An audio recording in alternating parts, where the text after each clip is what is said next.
Our group therapy this week is one of those oh no type situations that many of you can relate to.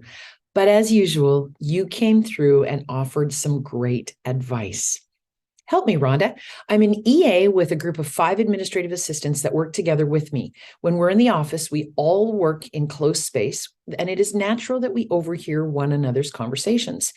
We have one of the admins who likes to give personal advice when she overhears our personal discussions and likes to jump in when someone stops by my desk and asks work-related questions.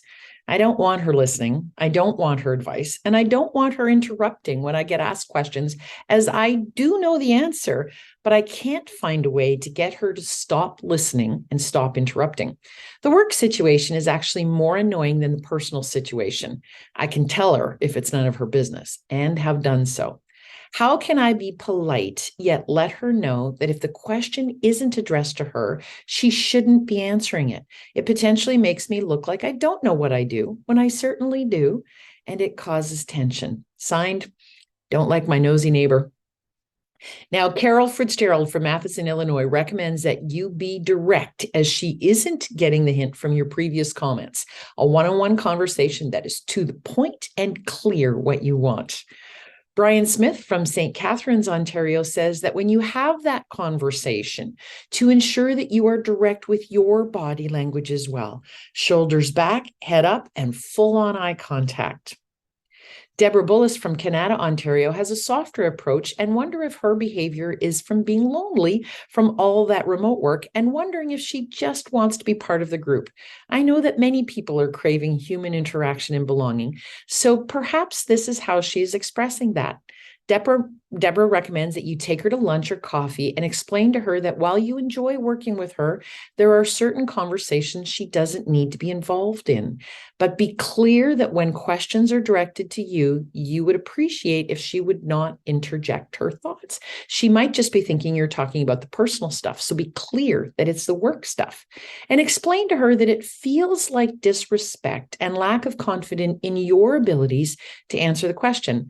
And while that is likely not her intention, sometimes pointing out the other perspective of the situation allows them to see that their behavior is inappropriate. Now, Linda Luca from Akron, Ohio gives us a great perspective as she admits that she too is an interrupter.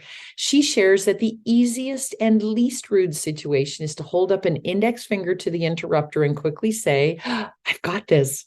But it might need to be done several times before she gets the point.